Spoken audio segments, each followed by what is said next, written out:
చంద్రబాబు నాయుడు గారిని అరెస్ట్ చేయడానికి ఏదైతే కారణాలు ఉన్నాయో అలాంటి కారణాలని మనం రిఫర్ చేస్తే ఈ దేశంలో ఉన్న ముఖ్యమంత్రి అందరూ అరెస్ట్ చేస్తారు. నాకు ఇక్కడ లూప్ హోల్స్ కనబడుతున్నాయి. To become MLA or MP. నా దగ్గర డబ్బు ఉంది అనుకోండి, ఆర్ నాకు నెట్వర్క్ తెలిసింది, డైరెక్ట్ గా నేను కంటెస్ట్ చేస్తా, ఒక కార్పొరేటర్ అయితే, తర్వాత ఎమ్మెల్యే అయితానో, తర్వాత ఇంకేమైనా అయితానో. డబ్బు ఉంటే ఈజీ పాత్. పోస్ట్ గ్రాడ్యుయేట్ ఎమ్మెల్యేలు ఉన్నారు, వాడు విత్ ఇన్ 5 సంవత్సరాల్లో 500 కోట్లు సంపాదిస్తున్నారు. ఈ రోజు మొత్తం పొలిటికల్ డామినేషన్ తోని ఐఏఎస్ ఆఫీసర్ ని ఒక టూల్స్ లాగా వాడుతున్నారు. అంటే ఇప్పుడు మరి ఎడ్యుకేషన్ ఏమనాలి నేను? So that is India.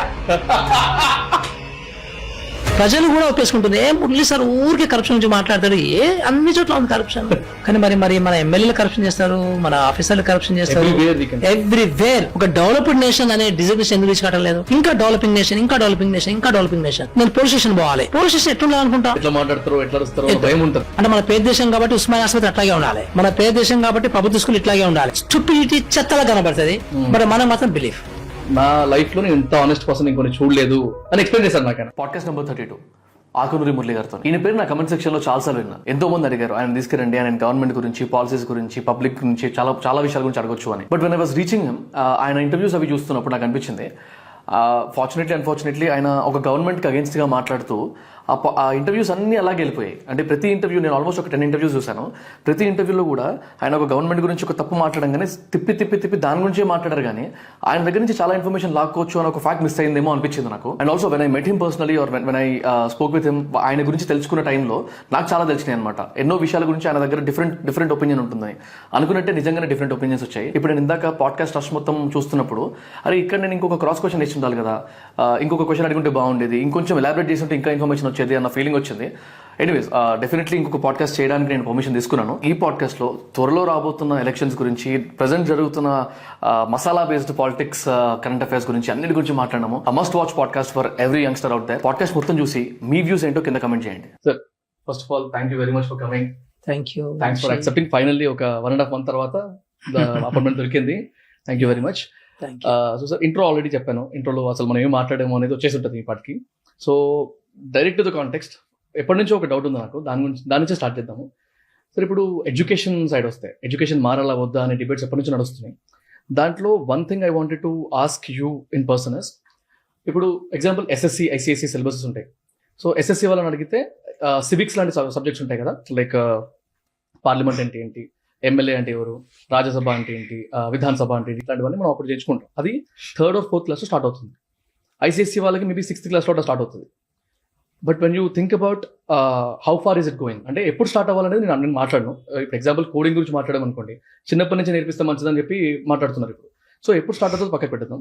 But ఎక్కడ ఆగుతుంది అని ఆలోచిస్తే మేబీ 10th క్లాస్ వరకు ఆగిపోతుంది సివిక్స్ అనేది. ఇఫ్ ఎట్ ఆల్ CEC లాంటివి తీసుకున్నారు అనుకోండి, 12th క్లాస్ వరకు ఆగిపోతుంది. బట్ ఐ స్ట్రాంగ్లీ ఫీల్, ఇప్పుడు ఇవాళ ఒక రోడ్ మీదకి వెళ్ళి ఒక మైక్ పట్టుకుని ఒక 10 మందిని అడిగాం అనుకోండి, లోక్సభ అంటే ఏంటి, రాజ్యసభ అంటే ఏంటి అని 90% తెలియదు మనుషులకి. సో ఎడ్యుకేషన్, ఇట్లాంటి ఎడ్యుకేషన్ కూడా ఇంపార్టెంట్ కదా, దీన్ని ఎందుకు మనము స్టాప్ చేసేసుకుంటున్నాము, ఎందుకు ఇంక్రీజ్ చేయకూడదు? నా దృష్టిలో పోస్ట్ గ్రాడ్యుయేషన్ వరకు వెళ్తే ఇంకా మంచిది, గ్రాడ్యుయేషన్ అట్లీస్ట్, ఆర్ ఇంకా బాగుంటే పోస్ట్ గ్రాడ్యుయేషన్ వరకు. This is what I felt. What do you feel? మీ దృష్టిలో ఏమనుకుంటారు ఆ విషయం గురించి? అంటే దీనికి ఇది ఒక స్పెషలైజ్డ్ సబ్జెక్ట్ యాక్చువల్గా. అంటే ఏ సబ్జెక్టు ఏ ఏజ్లో చెప్పాలి, ఏ సిలబస్ ఎట్లా ఉండాలి, ఏ పర్టికులర్ కరికులం ఏ రకంగా డిజైన్ చేయాలి అనేది ఒక స్పెషలైజ్డ్ సబ్జెక్ట్, అంటే అకాడమిషియన్స్ చేసే సబ్జెక్ట్ ఇది. అంటే మనము చిన్నప్పుడు యాక్చువల్గా ఎనీ లెర్నింగ్ మెయిన్గా ఒక కంటెంట్ మీద లెసన్ ఉన్నా కానీ ఆ కంటెంట్ యాజ్ సచ్ లోపలికి పోదు. ఆ కంటెంట్ గురించి పెరిఫరీ టచ్ చేస్తారు అన్నమాట, అంతే. అంటే ఉదాహరణకి రాజ్యసభ అనే ఒక వర్డ్ నేర్చుకున్నారు, పార్లమెంట్ అనే ఒక వర్డ్ నేర్చుకున్నారు, లోక్సభ అనే వర్డ్ ఒకటి నేర్చుకున్నారు అనుకోండి. అంటే ఎగ్జాక్ట్లీ రాజ్యసభ ఏంటి అనేది అప్పుడు చదివినా కానీ మైండ్లోకి పోకపోవచ్చు, కానీ రాజ్యసభ అనేది మైండ్లోకి పోతుంది కదా. అంటే ఆ పర్పస్ అక్కడికి చాలు నిజంగా ఆ ఏజ్లో. సో అంటే ఐడియా ఏంటంటే, ఇప్పుడు ఒక కంటెంట్ ఇవ్వాలి, ఆ లెర్నింగ్ ప్రాసెస్ని కంటిన్యూ చేయాలి. ఆ లెర్నింగ్ ప్రాసెస్ కంటిన్యూ చేయాలంటే ఏదో ఒక కంటెంట్ ఇవ్వాలి నువ్వు పిల్లలకి.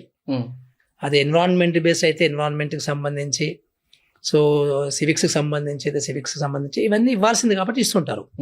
అంటే అక్కడ ఐడియా ఏంటంటే, అక్కడ పర్ఫెక్ట్గా ఎగ్జాక్ట్లీ రాజ్యసభ సభ్యులు ఏం చేస్తారు, రాజ్యసభ అంటే ఏంటి, ఎంతమంది ఉంటారు, దానికి ఎలిజిబిలిటీ క్రైటీరియా ఏంటి అని చెప్పకపోయినా కానీ సో అలాంటి ఒక ఇన్స్టిట్యూషన్ ఉంటుంది అనేది మైండ్లోకి వచ్చేస్తే I think that will be used in his life time when ever it comes okay for use అనమాట అట్లా. So not to bother about two in detail about a content నా ఉద్దేశంలో. ఎందుకంటే నేను సివిల్ ఇంజనీరింగ్ చదువుకున్నాను. సివిల్ ఇంజనీరింగ్లో ఎంత subject ఉంటుందంటే ఉదాహరణకి రోడ్స్ ఎట్లా నిర్మించాలి దగ్గర నుంచి మొదలుపెట్టి ఎయిర్పోర్ట్స్ ఎట్లా కట్టాలి, షిప్ యార్డ్స్ ఎట్లా కట్టాలి, ఎయిర్పోర్ట్స్లో ఉన్నట్టు హ్యాంగర్స్ ఎట్లా కట్టాలి, రైల్వేస్ ఎట్లా కట్టాలి, ఇవన్నీ ఉంటాయి. ఇరిగేషన్ డ్యామ్స్ ఎట్లా కట్టాలి, ఇరిగేషన్ ట్యాంక్స్ ఎట్లా కట్టాలి, బిల్డింగ్స్ ఎట్లా కట్టాలి, ఇవన్నీ ఉంటాయి. ఇట్ డజంట్ మీన్ దట్ ఇవన్నీ మేము వాడతామని కాదు, కానీ ఒక్కొక్కసారి ఇవన్నీ కూడా క్రాస్ అవుతుంటాయి సబ్జెక్ట్స్. సో నాకు అది భలే ఉపయోగపడింది యాజ్ అడ్మినిస్ట్రేటర్గా అఫ్ కోర్స్. బట్ అదర్వైజ్ నేను ఇంజనీర్ కూడా పనిచేశాను. ఇంజనీర్గా పనిచేసినప్పుడు ఎట్లా ఉంటుందంటే ఇది రోడ్స్ అండ్ బిల్డింగ్స్ డిపార్ట్మెంట్ ఉంది అనుకోండి. రోడ్స్ డిపార్ట్మెంట్ ఉన్నప్పుడు అంటే రోడ్స్కి మాత్రమే లైఫ్ అంతా అయిపోతుంది అక్కడికే. కానీ మరి మిగతా చదివినవన్నీ ఏమవుతాయి, వేస్ట్ అవుతాయా అంటే వేస్ట్ కావు, ఎక్కడో దగ్గర యూజ్ అవుతాయి, 100% యూజ్ అవుతాయి. ఒక రోడ్ సంబంధించింది maybe I think that person needs ఒక రైల్వే క్రాసింగ్ని క్రాస్ చేయాలి రోడ్డు, then he has to correspond with railways department. అప్పుడు ఆ బేసిక్స్ టచ్ అవుతాయి. సో అట్లా రకరకాలుగా like irrigation. So suddenly you will be taken in to deputation to irrigation department though you are from roads and buildings. So అక్కడ నీకు ఉపయోగపడుతుంది సడన్గా. Or you have join as administrator. So అడ్మినిస్ట్రేటర్గా అయితే నేను అన్ని లెఫ్ట్ అండ్ రైట్ అన్ని వాడుకున్నాను టోటల్గా. సో అందుకనే మనము పెద్దగా కంటెంట్ గురించి ఇన్ డీటెయిల్గా అనే దాని కంటే కూడా పిల్లలకి ఇవన్నీ టర్మినాలజీని ఇంట్రడ్యూస్ చేసినట్టు అనమాట అన్ని కూడా చిన్నప్పుడు. ఆ ఏజ్ వరకు ఓకే, బట్ తర్వాత ఎప్పటి వరకు వెళ్తే బాగుంటుందని నా ఉద్దేశం. ఎక్కడ వరకు వెళ్తే మంచిది? It all depends. అంటే ఇప్పుడు మీకు ఉదాహరణకి ఇంత చదువుకుంటాం మనం చిన్నప్పుడు, దాని తర్వాత ఇంటర్మీడియట్లో ఇంత అవుతుంది, దాని తర్వాత డిగ్రీలో తగ్గుతుంది, అంటే ఫోకస్ ఎక్కువ అవుతుంది అనమాట. పీజీలో ఇంకా తగ్గుతుంది, పిహెచ్డీలో ఓన్లీ వన్ టాపిక్ ఎక్స్క్లూజివ్ దాని మీదే 4 సంవత్సరాలు పనిచేయాల్సి వస్తుంది. రైట్. సో ఈ చైన్లో ఈ లెర్నింగ్ చైన్ ఏదైతే ఉందో, సో ఈ చైన్లో it all depends on so the సబ్జెక్ట్కి సంబంధించినటువంటి ఆ కంటెంట్ ని డిజైన్ ప్రకారం దాని మీద ఆధారపడి ఉంటుంది. So not to worry about that part actually it's not an issue at all. Okay. So what I was feeling is like ఇప్పుడు పాలిటిక్స్ విషయంలో వస్తే అదే ఎలక్షన్స్ అలాంటివి దగ్గరికి వస్తున్నప్పుడు ఎలాంటి వాళ్ళకి ఓట్ చేస్తే ఎట్లాంటివి హెల్ప్ అవుతాయి అనే ఆలోచనలో చూస్తే ఎంపీకి ఎమ్మెల్యేకి చాలా మంది తేడా తెలియక రెండింటికి సేమ్ పార్టీకి వేయడము ఇట్లాంటి రీసెంట్ గా జేపీ గారితో మాట్లాడినప్పుడు కూడా even he raise the same concern. అలాంటి వాటికి maybe solution is teaching about the importance of each and every departments or each and every portfolios before only is what I thought, because every random person should know about this is what my intention is. అందుకని ఆ మాట అడిగాను అనమాట. Yeah. ఇప్పుడు మీకు చూడండి, ఒక MLA contest చేస్తున్నాడు, ఆ రాజకీయాల్లో ఉన్నాడు, పాలిటిక్స్, ఆయన యొక్క లైఫ్ ఆబ్జెక్టివ్ ఎమ్మెల్యే కావాలని. ఆయన అసలు బయాలజీ చదువుంటాడు ఇంటర్మీడియట్ వరకు. ఓకే. అసలు సివిక్స్ లో 10 మార్కులు వచ్చి ఉంటాయి అనుకుందాం అప్ టు 10th లో. సోషల్ స్టడీస్ లో తక్కువ మార్కులు వచ్చి ఉంటాయి. కానీ when he has shown the interest towards politics or towards this MLA గిరి, దెన్ మొత్తం దాన్ని ఆపోసన పడతాడు మొత్తం కూడా. ఎమ్మెల్యే అంటే ఏంటి, ఎట్లా గెలవాలి అంతా కూడా. అప్పుడు ఆయనకి ఇంకెవరు టీచరు, ఆయన సొంతంగా నేర్చుకుంటాడు, అన్నీ నేర్చుకుంటాడు మొత్తం కూడా. అసలు యాక్చువల్గా మనకంటే అంటే ఒక సోషల్ స్టూడెంట్ కంటే ఒక పొలిటికల్ సైన్స్ స్టూడెంట్ కంటే కూడా ఎక్కువ నేర్చుకుంటాడు. ఇప్పుడు మనకు ఒక సగటు ఎమ్మెల్యే చూడండి, ఒక 2 టర్మ్స్ చేసిన ఎమ్మెల్యే, ఆయన ముందు నువ్వు పొలిటికల్ సైన్స్ ఏం మాట్లాడతావు? ఒక ఉస్మానియా యూనివర్సిటీలో ఎంఏ పొలిటికల్ సైన్స్ చేసిన పిల్లగాడికి సో ఒక సీజన్ ఎమ్మెల్యేకి ఎంత తేడా ఉంటుంది కదా. సో అంటే ఇవన్నీ కూడా ఏంటంటే ఈ మనము లైఫ్ ఈజ్ డిఫరెంట్. లైఫ్లో ఆ అనుభవాన్ని వాడుకుంటూ వెళ్తాం కదా మనము. సో ఆ ప్రాసెస్లో లెర్నింగ్ భయంకరంగా ఉంటుంది, చాలా భయంకరంగా. ఎస్, అక్కడ ఎక్కువ లెర్నింగ్ ఉంటుంది. సో ఇదన్నీ ఫౌండేషన్స్ అన్నమాట, ఈ లెర్నింగ్స్ అన్ని కూడా just foundation. But you have to build super structure on that. అప్పుడు మీకు ఈ ఫౌండేషన్ ఉపయోగపడుతుంది. సో ఇప్పుడు ప్రాక్టికాలిటీ గురించి టాపిక్ వచ్చింది కాబట్టి ఇఫ్ ఇన్ కేస్ నా పేరు వంశీ, నేను ఎగ్జాంపుల్ ఫర్ సపోజ్ నేను ఒక బయాలజీ స్టూడెంట్ మీరు ఇందాక అన్నట్టు, అండ్ బయాలజీ అయిపోయిన తర్వాత ఎంబీబీఎస్ చేద్దాం అనుకున్నా, కుదరలేదు, ఆర్ఎంపీ ద్వారా ఆపుకున్నా. నేను ఒక ఆర్ఎంపీ డాక్టర్ని, కానీ నాకు సడన్గా ఏదో అయింది, సొసైటీకి నేను హెల్ప్ చేయాలనుకుంటున్నాను. ఈ సిచ్యువేషన్లో నాకు 2 వేస్ కనబడుతున్నాయి. ఒకటి, 1 way is like proper professional, అంటే యూపీఎస్సీ సైడ్ సివిల్స్ కంప్లీట్ చేసుకొని రెగ్యులర్ బ్యూరోక్రాట్స్ ఎట్లయితే ఉంటారో ఆ ప్రాసెస్ అంతా కంప్లీట్ చేసుకొని at the age of 30-35 years నానా కష్టాలు పడి ప్రాపర్గా హార్డ్ వర్క్ చేసి ఒక సివిల్ సర్వెంట్ అయ్యి ఒక ఎమ్మెల్యే ఎంపీ కిందనో లేకపోతే what ever the portfolio I get ఆ రెస్పాన్సిబిలిటీకి వెళ్ళి సొసైటీకి హెల్ప్ చేసే బాధ్యత ఒక వే. ఒకటి ఇంకో వే ఏంటంటే అక్కడో ఇక్కడ అప్పో చేసి లేకపోతే నా దగ్గర ఉన్న డబ్బుల్ని కాల్చుకుంటూ అక్కడ ఇక్కడ ఖర్చు పెట్టి స్ట్రైట్ దారిలోనో తప్పు దారిలోనో లాస్ట్కి ఒక ఎంపీ ప్రాపర్ విజన్తోనే నేను ఖచ్చితంగా సొసైటీకి హెల్ప్ చేస్తాను. కానీ ఏ వే ఉంది, ఏ లూప్ హోల్స్ని ఎత్తుకుంటూ వెళ్ళిపోయి నేను ఒక ఎంపీనో ఎమ్మెల్యేనో అవుతాను. అట్లా అయిన తర్వాత నేను సొసైటీకి హెల్ప్ చేస్తాను థాట్లో నేను ఉంటాను.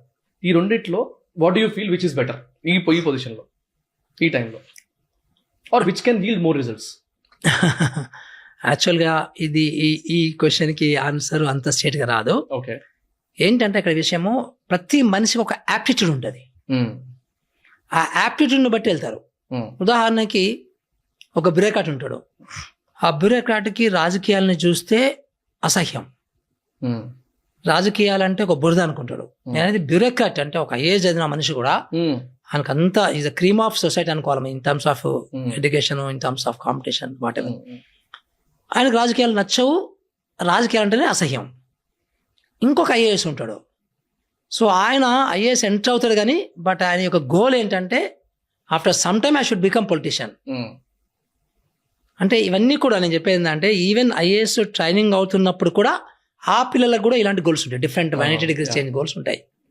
అంటే అర్థం ఏంటి అంటే యాప్టిట్యూడ్ అన్నమాట. అంటే అతను చిన్నప్పుడు చూసినటువంటి వాళ్ళ చుట్టాలని చూసా, లేకపోతే న్యూస్ పేపర్ ద్వారా చూసా, లేకపోతే పవర్ గురించి ఎక్కువ అనాలిసిస్ చేసుకొని అది తెలియదు. కానీ మనకి మొత్తానికైతే ఆ రకమైనటువంటి యాప్టిట్యూడ్ని బట్టి, తెలుగులో యాప్టిట్యూడ్ అంటే ఏమంటారో నాకు తెలియదు, గుర్తులేదు పదము. యాప్టిట్యూడ్ అంటే ఇది చేయాలని అనుకునే ఒక తత్వం. సో ఆ రకంగా ఉంటుందా తప్ప నేను ఆ గోల్కి రీచ్ కావడానికి నేను ఈ రూట్ పోవాలా ఆ రూట్ పోవాలంటే అట్లా ఉండదు. నువ్వు నిజానికి ఒక ఐఏఎస్ ఆఫీసర్గా కూడా బ్రహ్మాండమైన సర్వీస్ చేయొచ్చు, ఒక పొలిటీషియన్ కూడా బ్రహ్మాండంగా సర్వీస్ చేయొచ్చు, రెండు ఈక్వల్గా చేయొచ్చు. అంటే ఇప్పుడిప్పుడు మరీ పొలిటీషియన్స్ టూ మచ్ డామినేషన్ అయిపోయి, టూ మచ్ సెల్ఫిష్గా అయిపోయి, టూ మచ్ పవర్ మాంగరింగ్ అయిపోయి ఐఏఎస్ని డిఫరెంట్గా చూస్తున్నారు. కానీ ఒక 20 సంవత్సరాల క్రితం, ఒక 15 సంవత్సరాల క్రితం are before Telangana, IAS officers use to enjoy equal power. ఒక మంత్రికి ఐఏఎస్ ఆఫీసర్కి ఈక్వల్ పవర్స్ లాగా అనుకునే వాళ్ళు. అంటే ఇన్న రోజులు ఏం చేయాలి, ఇన్న రోజులు ఏం చేయాలి. సో ఇద్దరు కలిస్తేనే ఆ పని జరుగుతుంది, ఒక పథకం అమలవుతుంది, ఒక పథకం డిజైన్ అవుతుంది, ప్రజలకు రీచ్ అవుతుంది అనేది ఇద్దరు అంటే 50-50 ఉండేది. ఈ రోజు అట్లా లేదు. ఈ రోజు మొత్తం పొలిటికల్ డామినేషన్ తోని ఐఏఎస్ ఆఫీసర్ని ఒక టూల్స్ లాగా వాడుతున్నారు కదా. సో అంటే ఇప్పుడు ఉండే మళ్ళీ యాప్టిట్యూడ్స్ ఇంకా మారిపోతుంటాయి అన్నమాట. సో ఇప్పుడు ఎవరిని చూసి నేర్చుకోవాలి, మోర్ పవర్ ఇక్కడ ఉంది కాబట్టి పొలిటీషియన్స్ అనుకుంటారు. ఎగ్జాక్ట్లీ. దీనికి అడగడానికి కూడా ఒక రీజన్ ఉంది సార్. ఇప్పుడు ఎగ్జాంపుల్, బీయింగ్ అన్ ఆంటర్‌ప్రెన్యూర్, నేను జనరల్గా ట్యాక్స్ కట్టేటప్పుడు కూడా ఎట్లా తక్కువ కట్టాలని ఆలోచిస్తాను. అంటే నేను గవర్నమెంట్ ని మోసం చేస్తున్నాను అవన్నీ ఆలోచించలేను. Basically tax evasion or tax emission or whatever the term, tax ఎగ్గొట్టడం, ఐ కైండ్ ఆఫ్. సో నేనేం చేస్తాను, లూప్ హోల్స్ ఎత్తుకుంటా. ఓకే, ఇది ఒక లూప్ హోల్ ఉంది, సో ట్యాక్స్ కట్టే తప్పే, కానీ what best can I do అనే థాట్ నేను ఉంటాను. But when I term about the politics or సమాజ సేవ కానీ లేకపోతే సొసైటీకి హెల్ప్ కానీ, definitely I'm being paid for that. If I'm a civil servant, I'll be paid. Even if I'm a politician, I'll be paid salary గురించి. నేను corruption గురించి మాట్లాడలేదు. So I don't want to term about any politician, any political party ఇది right sided agenda కాదు, ఒక side తీసుకెళ్దామని అసలు thought process లేదు. So నేను ఓవరాల్ ఆలోచిస్తే నాకు ఇక్కడ లూప్ హోల్స్ కనబడుతున్నాయి to become an MLA or MP. నాకు ఇక్కడ సివిల్ సర్వెంట్స్ కంటే కాకుండా నా దగ్గర డబ్బు ఉందనుకోండి, ఆర్ నాకు నెట్వర్క్ తెలిసింది, లోపల కనబడుతుంది కదా, అటు ఇటు వెళ్ళిపోయి డైరెక్ట్గా నేను కంటెస్ట్ చేస్తా, ఒక కార్పొరేటర్ అయితే, తర్వాత ఎమ్మెల్యేని అయితానో, తర్వాత ఇంకేమైనా అయితానో, నాకు స్కోప్ దొరుకుతుంది. సో ఇది ఈజీ పాత్ అనిపిస్తుంది కదా నాకు. డబ్బు ఉంటే ఈజీ పాత్, దట్స్ వాట్, డబ్బు పలుకుబడి ఆర్ నెట్వర్క్ ఉంటే ఈజీ పాత్ అయిపోతుంది. So one pity thing what I feel is, ఇప్పుడు ఇంత కష్టపడి ఇంత నాలెడ్జ్ పెంచుకొని ఒక ఐఏఎస్ ఆఫీసర్ వెళ్ళేసి నాన్ ఎడ్యుకేటెడ్, హిందీలో అంటారు అన్పడ్ అంటారు, లేకపోతే తెలుగులో చదువుకుని వాళ్ళు ఆర్ కంప్లీట్ డిగ్రీ క్వాలిఫికేషన్ లేదు కదా సార్. ఒక క్వాలిఫికేషన్ అంటూ లేదు. మనము 70 ఏళ్ల కింద రాసిన కాన్స్టిట్యూషన్లో కోర్స్ అమెండ్మెంట్స్ అవుతున్నాయి. అప్పట్లో లిటరసీ రేట్ చూస్తే 16-17% ఉంది, అంటే 1948లో. ఇప్పుడు 77% అయినాక కూడా అప్పటి రూల్స్ ఇప్పుడు ఫాలో అవుతున్నాం. అప్పటి కాన్స్టిట్యూషన్ లో ఉన్న ప్రోటోకాల్స్ ప్రకారం ఇప్పుడు వెళ్తున్నాం. ఇప్పటికి కూడా ఎమ్మెల్యేకి ఎంపీకి ఒక స్పెసిఫిక్ క్వాలిఫికేషన్ ఉండాలని లేదు కదా.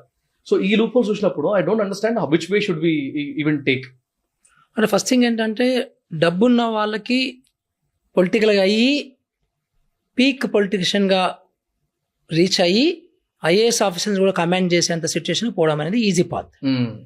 ఒక ఐఏఎస్ కావడం అనేది చాలా కష్టం. అవును సార్. ఎంత కష్టం అంటే ఇట్స్ ఆల్మోస్ట్ ఇంపాసిబుల్ యాక్చువల్లీ. ఎందుకంటే మన 40-50 లక్షల మంది రాస్తే ఒక 100 మంది 150 మంది ఐఏఎస్ అవుతారు. అంటే ఇట్స్ ఆల్మోస్ట్ ఇంపాసిబుల్ యాక్చువల్గా. సో అది ఎవడు అంత కష్టపడే మనస్తత్వం ఉండి అంత కష్టపడే ఇది ఎవరు ఉండదు, తక్కువ, వెరీ ఫ్యూ పీపుల్ కదా. ఇదే ఉంటుంది. అంటే మీరు ఒక మాట అన్నారు ఏంటంటే కాన్స్టిట్యూషన్ అప్పుడు 75 సంవత్సరాల క్రితం రాసింది వాట్ ఎవర్. కాన్స్టిట్యూషన్ అనేది ఏంటంటే బేసిక్స్ అవి. అంటే constitution is not like city planning. City planning అంటే అప్పుడు for example the best example is Hyderabad. Hyderabad was designed for 30,000 population originally. Now it is 1 crore population. అందుకని అప్పుడు ఇప్పుడు అనే దానికి తేడా కనబడుతుంది నీకు. కానీ constitution is not like that. Constitution is basics. అంటే ఉదాహరణకి అందరికీ సమాన అవకాశాలు ఉండాలి. ఒక ప్రభుత్వ ఉద్యోగాలు కావచ్చు, ప్రభుత్వ వనరులు కావచ్చు. So as a citizen of India అందరికీ సమాన అవకాశం ఉండాలి. ఈ పర్టికులర్ స్టేట్మెంట్ 1948లో కరెక్టేనా? కరెక్టే కదా. అవును సార్. ఇప్పుడు 2023లో కరెక్టేనా? Of course. Yes, exactly. So that is the constitution. Right. అందరికీ సమానమైన ఎడ్యుకేషన్ ఇవ్వాలి, అందరికీ నాణ్యమైన ఎడ్యుకేషన్ ఇవ్వాలనేది అప్పుడు ఎంత వ్యాలిడ్, ఇప్పుడు ఎంత వ్యాలిడ్. ఇప్పుడు ఎంత వ్యాలిడ్, అప్పుడు ఎంత వ్యాలిడ్ కదా. సో అందులో రాశారు ఒక మంచి ఆదేశ సూత్రాలు ఒక మంచి రాశారు బాబాసాహెబ్ అంబేద్కర్ గారు. ఏంటంటే దేశంలో సంపద కొంతమంది చేతులలోనే ఉండేటట్లు పాలసీస్ ఉండకూడదు అని రాశారు. అది అప్పుడు వర్తిస్తుంది, ఇప్పుడు వర్తిస్తుంది ఎప్పటికైనా. That is the constitution, right. So అట్లాగే కంపెనీ రూల్స్ ఉదాహరణకి, సో ప్రతి సంవత్సరం ఒకసారి ఆడిట్ చేయించుకోవాలి. అవును, అప్పుడు వర్తిస్తుంది, ఇప్పుడు వర్తిస్తుంది. That is the constitution. అవి లేకపోతే ఇంకా చెడు అయిపోతుంది. సో నేనేమంటున్నా అంటే constitution is the basic thing. ఉదాహరణకి మనదంటే 75 సంవత్సరాలది, ఇంకా మరి అమెరికా అయితే ఇంకా 300 సంవత్సరాలు 400 సంవత్సరాల కాన్స్టిట్యూషన్ కదా. సో కాన్స్టిట్యూషన్ అనేది it never says like city planning లాగా ఇప్పుడు నీకు 50 ఫ్లైఓవర్లు కట్టాలి, ఇప్పుడు 20 ఫ్లైఓవర్లు కట్టాలి, ఇప్పుడు రింగ్ రోడ్ కట్టాలి, అట్లా చెప్పదు కాన్స్టిట్యూషన్ కదా. So that's the difference. But example is very nice. అయితే నా పాయింట్ ఏంటంటే డెఫినెట్లీ ఇప్పుడు రైట్ టు ఈక్వాలిటీ కానీ రైట్ టు స్పీచ్ కానీ ఇట్లాంటివన్నీ డెఫినెట్లీ మేక్ సెన్స్. ఇప్పుడు అప్పుడు అంతే ఇప్పుడు అంతే ఉండాలి. కాకపోతే when it comes to the what you call power authority ఇలాంటి వాటి గురించి మాట్లాడినప్పుడు డూ యూ ఫీల్, నాకు అనిపిస్తుంది, but still I wanted to get corrected because నా దృష్టిలో ఉన్న దాని ప్రకారం మాట్లాడతాను. సో పాడ్కాస్ట్లో కూడా అదే, ప్రతి పాడ్కాస్ట్లో అదే చేస్తాను. నేను అనుకుంటుంది చెప్పి దాని మీద ఒపీనియన్స్ తీసుకుంటా. So what I'm thinking is maybe ఇప్పుడు ఎగ్జాంపుల్ నేను మొన్న I was actually going through the protocols and all. ఒక ఎమ్మెల్యే కానీ ఒక ఎంపీ కానీ లేకపోతే whoever the power of authority has, whoever the person is, సెషన్స్కి అటెండ్ అయితే రోజుకి 1,000 రూపీస్ అలవెన్స్ వస్తుందంట ఒక ఎంపీకి ఎమ్మెల్యేకి. మై క్వశ్చన్ ఇస్, ఓకే ఇప్పుడు కాలేజెస్ చూసుకుందాం, కాలేజెస్కి కంపేర్ చేస్తే ఒక స్టూడెంట్ కాలేజ్కి రాకపోతే, అటెండెన్స్ మెయింటైన్ చేయకపోతే కండనేషన్ లాంటివి పనిష్మెంట్స్ ఉంటాయి. రెగ్యులర్గా వచ్చారనుకోండి, ఎలిజిబిలిటీ క్రైటీరియా దాటాడు కాబట్టి ఈజీ పాస్ ఉంటుంది, మన కంప్లీట్ అయిపోతుంది, ఎగ్జామ్కి హాల్ టికెట్ వచ్చేస్తుంది. ఇప్పుడు ఇక్కడ అలవెన్స్ వచ్చినప్పుడు రానప్పుడు ఏమైనా కరెక్షన్స్ ఉంటాయా? ఏముండవు. ఎగ్జాక్ట్లీ. ఒక ఎమ్మెల్యే కానీ ఒక ఎంపీ కానీ మొత్తానికి రాకపోయినా ఏం కాదు. Exactly. So he will not become disable. అదే సార్ నాకు అర్థం కాని విషయం ఏంటంటే ఇప్పుడు మారాలా వద్దా అంటే విషయం ఏంటంటే ఇక్కడ యాక్చువల్గా మనము చాలా విషయాలకు సంబంధించి ఒక రూట్ కాజ్ ఏంటంటే మన యొక్క కల్చర్. బేసికలీ మన culture is not very positive culture, to be frank with you. అంటే అన్ని సిస్టమేటిక్గా జరగాలి, అన్నిటికీ మన సత్యమేవ జయతి అని రాసుకున్నాం కానీ బట్ దాని ఆ ప్రిన్సిపల్ మనం ఫాలో కాము. సో రాజ్యాంగ స్ఫూర్తి ద్వారా ప్రభుత్వాలు నడపాలి, ప్రభుత్వ పాలసీలు చేయాలి, చట్టాలు చేయాలంటాం కదా, అవి జరగవు అట్లా. అట్లాగే ఒక చట్టము మనమే చట్టాన్ని పాస్ చేస్తాము, ఆ చట్టం ద్వారా ఇంప్లిమెంటేషన్ మనం చేయము, గవర్నమెంట్ చేయము. అంటే అదే ఎంపీలు అదే ఎమ్మెల్యేలు మా ఐఏఎస్ ఆఫీసర్లకి గవర్నమెంట్ ఆఫీసర్స్కి పొలిటీషియన్స్ పడింది అక్కడే. వాళ్ళే ఒక పాలసీ చేస్తారు, మళ్ళీ ఆ పాలసీని తుట్టుపడాలంటారు. మనం ఆ తుట్టుపడిచేట్టు నువ్వే పాలసీ చేసుకోవచ్చు కదా, నాతో ఏం చేస్తాం తప్పులు కదా. ఉదాహరణకి బిల్డింగ్ ఇదే సిటీ ప్లానింగ్ పాలసీ ఉంది మళ్ళీ అగైన్ ఫర్ ఎగ్జాంపుల్. సో నీకు ఒక పెద్ద బిల్డింగ్ కడుతున్నాడు ఒకతను. సో ఆ బిల్డింగ్ కి సంబంధించినటువంటి ఆ డిస్టెన్సెస్ ఉంటాయి కదా, ఆఫ్ సైడ్స్ అంటాం కదా, ముందు ఇంత వదలాలి పక్కన ఇంత వదలాలని. సో ఇంతకంటే ఎక్కువ కట్టొద్దు, పొడుగు ఇంతకంటే ఎక్కువ ఉండదు, హైట్ ఇంతకంటే ఎక్కువ ఉండదు, కడతాం కదా. అదంతా కూడా ఏంటి, అది మున్సిపల్ చట్టం అది. సో బిల్డింగ్ చట్టం అది ఎవరు పాస్ చేశారు? ఒక గవర్నమెంట్ పాస్ కాదు, మెంబర్ ఆఫ్ అసెంబ్లీ అంటే అసెంబ్లీ ఎమ్మెల్యేస్ చట్టం చేశారు అది ఉదాహరణకి చేశారు. మళ్ళీ అదే ఎమ్మెల్యే ఇప్పుడు దాన్ని ఇంప్లిమెంట్ చేసే కమిషనర్ జిహెచ్ఎంసీ ఉండనుకోండి, మళ్ళీ ఆయన మీద ఒత్తిడి తీసుకొస్తాడు. ఇది మావోడు కాబట్టి నువ్వు దీన్ని నువ్వు చూడట్టు అంటాడు. అంటే నువ్వే పాలసీ చేస్తావు, ఆ పాలసీ ఇంప్లిమెంట్ చేసి ఐఏఎస్ ఆఫీసర్ని మళ్ళీ నువ్వు ఇన్ఫ్లుయెన్స్ చేస్తావు. నువ్వు అతను ఇన్ఫ్లుయెన్స్ అతను నువ్వు చేయకపోతే నువ్వు చెడ్డ అని చెప్పేసి తీసేస్తావు. So this is what I'm saying, I'm referring about the culture. అదే నీకు యూరోప్లో ఇలాంటివి జరగవు, జపాన్లో ఇలాంటివి జరగవు, రైట్? సో ఇప్పుడు ఇక్కడ నీకు కరప్షన్ అనేది చూడండి, ఒక విధానం కరప్షన్ చేయకూడదు కదా, చట్టం ఉంది కదా. కానీ మరి మన ఎమ్మెల్యేలు కరప్షన్ చేస్తారు, మన ఆఫీసర్లు కరప్షన్ చేస్తారు, ఎవ్రీవేర్ యూ కెన్ సీ. దానికి యాక్షన్ ఏం తీసుకుంటున్నాం మనం? That's the culture, that's cultural issue what I'm saying. అంటే అందరూ కూడా ఒప్పేసుకుంటున్నాం. సో లాస్ట్కి ఎలా అయిపోయిందంటే ప్రజలు కూడా ఒప్పేసుకుంటున్నారు. మురళి సార్ ఊరికే కరప్షన్ గురించి మాట్లాడతాడు, అన్ని చోట్ల ఉంది కరప్షన్, ఈయన కొంచెం చాదస్తం ఎక్కువ ఉంది అని అనుకుంటారు. అంటే ఈ రకంగా కల్చరల్గా మనం మారిపోతున్నాం. సో అట్లా ఇప్పుడు మనకి ఇంకొక కల్చర్ ఏంటంటే, దరిద్రపు కల్చర్ ఏంటంటే అందరూ సమానంగా ఉండొద్దు. That is our culture. యూరోప్లో అందరూ సమానంగా ఉండాలని దట్ ఇస్ కల్చర్. ఇంకా బిల్డ్ అవుతుంది, మనకి ఇంకెక్కువ బిల్డ్ అవుతుంది కదా. సో మనకి అన్నిటికీ కూడా మనకు ఒక హైరార్కీ ఉంటుంది. చెట్లలో మొక్కలలో హైరార్కీ ఉంటుంది. పలాని మొక్క ఇక్కడ ఉంటుంది, పలాని మొక్క ఇక్కడ ఉంటుంది. పక్షులు గుడ్ల గుబ అంటే కింద, సో నెమలి అంటే పైన. గమనించాలి అంటే దట్ ఈస్ కల్చర్. సో పువ్వులు కల్చర్ అంటే దిస్ పువ్వు ఈజ్ గ్రేట్, దిస్ పువ్వు ఈజ్ స్టూపిడ్. ఒక జంతువు, దిస్ జంతువు ఈజ్ టాప్, దిస్ జంతువు ఈజ్ వాట్ ఈస్ దిస్. కులం, ఈ కులం ఈ పీపుల్ అందరికి అదే ముక్కు, అదే నోరు, అంత అదే, అందరం ఒకటే రేసు కదా. మనం ఇక్కడ ఈ ఖండం మీద, ఈ దేశం మీద ఒక 60-70 లక్షల సంవత్సరాల నుంచి మనం ఉంది, మన జీన్స్ ఉన్నాయి అన్ని కూడా కదా. సో మనమంతా ఒకటే జీనం, ఒకటే రేసు మనమంతా. కానీ మొన్న వచ్చినాయి ఒక 1200 సంవత్సరాల క్రితము, 1600 సంవత్సరాల క్రితం కులాలు వచ్చినాయి. అంటే 60 లక్షల సంవత్సరాల్లో ఈ జస్ట్ ఒక 1600 సంవత్సరాలు కులాలు, ఎంత నథింగ్ ఇట్ ఈస్. ఇక సగం మందికి కులాలు అంటే ఎందుకు వచ్చినాయి, ఎట్లా వచ్చినాయి తెలియదు, ఏమి తెలియదు అసలు ఎవరు క్రియేట్ చేసిండ్రు, ఎందుకు క్రియేట్ చేసిండ్రు, ఏం ఎక్స్పెక్ట్ చేసి క్రియేట్ చేసిండ్రు కూడా ఒక్కొక్కరికి ఒక థియరీ ఉంటుంది, ఒక్కొక్కరికి థియరీ ఉంటుంది. వాళ్ళకి జస్టిఫై చేసుకుంటారు దాన్ని. సో ప్రతిదాన్ని జస్టిఫై చేసుకుంటారు. సో ఈ జస్టిఫై చేసుకునే ప్రక్రియలో అంటే మన కల్చర్లో ఇంకొక పెద్ద కల్చరల్ ప్రాబ్లం ఏంటంటే ఇండియాలో బిలీఫ్ బేస్డ్. ప్రతి దానికి అవునండి మా బిలీఫ్ అండి అది అంటారు. అంటే బయట ప్రపంచానికి అదొక స్టూపిడిటీ, చెత్తలా కనబడుతుంది, బట్ మనకు మాత్రం బిలీఫ్. అంటే దిస్ ఇస్ కల్చరల్ ఇష్యూ. అంటే మీరు ఒక సైంటిఫిక్ బేసిస్ మీద మీ లెర్నింగ్స్ ఉండవు, సైంటిఫిక్ బేసిస్ మీద మీ ఎడ్యుకేషన్ ఉండదు, సైంటిఫిక్ బేసిస్ మీద మీ వాదనలు ఉండవు, సైంటిఫిక్ బేసిస్ మీద మీ డెవలప్మెంట్ విధానం ఉండదు కదా. So these are the cultural issues. అట్లా అందుకనే మనము చాలా వెనకపోతున్నాం. అందుకనే ఇప్పుడు మీరు అడగకపోయినా ఒక ప్రశ్నకి జవాబు చెప్పాల్సింది ఏంటంటే, మనము 132 ర్యాంకులో ఉన్నాము హ్యూమన్ డెవలప్మెంట్ ఇండెక్స్లో. అంటే 200 దేశాలు ఉన్నవి. అందులో యునైటెడ్ నేషన్స్ వాళ్ళు, ఐక్యరాజ్య సమితి వాళ్ళు, UNDP ఆ సంస్థ వాళ్ళు ప్రతి సంవత్సరం కూడా ఈ మానవ అభివృద్ధి సూచికల బేసిస్ మీద వాళ్ళు ర్యాంకింగ్ ఇస్తారు ప్రతి దేశానికి. మనది ఒక 8-9 సంవత్సరాల క్రితం 129 ఉంటే 132 పోయింది. ఇంకా వరస్ట్ అయింది. బట్ ఎందుకు వరస్ట్ అయింది అంటే వాళ్ళు ఏమో వేరే అభివృద్ధి సూచిక అంటే ఇంకేదో అని అనుకోకండి. Very simple. మీ ఎడ్యుకేషన్ గురించి ఎట్లా ఉంది మీ దేశంలో ఎడ్యుకేషన్, మీ దేశంలో మహిళల్ని ఎట్లా చూస్తారు మీరు, మీ దేశంలో ఒక GDP ఎలా ఉంది, ఎకనామిక్ డెవలప్మెంట్ ఎలా ఉంది మీ దేశంలో, ఇవి ఒక 3-4 అంశాలు చూస్తారు అంతే, వేరేం చూడరు. దాని బేసిస్ మీద ఇస్తారు. మన దేశం ఎందుకు 132 ర్యాంక్లో ఉంటుంది, ఎందుకు వెనకపోతుంది ఇంకా రోజుకి?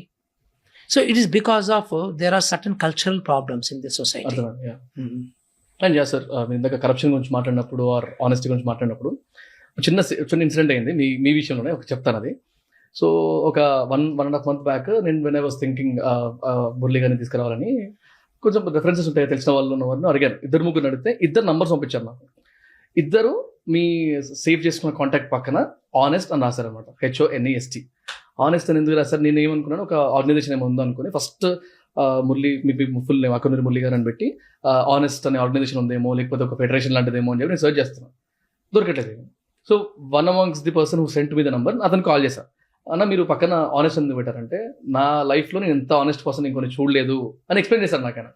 Then I thought okay this man is definitely different అని చెప్పి అప్పుడు ఒక 15 ఇంటర్వ్యూలు చూసా, మేబీ డిఫరెంట్ ఇంటర్వ్యూస్. ఓకే దీనిలో ఎక్కడ అడగని క్వశ్చన్స్ని మనం మిమ్మల్ని పిలిచినప్పుడు అడుగుదాం అనుకున్నాను. దట్స్ వాట్, అది జస్ట్ స్టార్టింగ్లో చెప్పాల్సిందే మధ్యలో గుర్తొచ్చి చెప్తున్నాను. So again thank you. ఇందాక మాట్లాడిన క్వశ్చన్లో కొంచెం సైడ్ ట్రాక్ అయింది అనిపించింది నాకు. సో ఇప్పుడు కాన్స్టిట్యూషన్లో ఎలక్షన్స్ గురించి కానీ లేకపోతే authority eligibility of the MLAs, MPs or peoples persons ఎవరైతే ఉంటారో వాళ్ళ గురించి రూల్స్ మారాల్సిన అవసరం ఉందా లేదా అని ఒక క్వశ్చన్ నేను అడిగితే what would be your straight answer?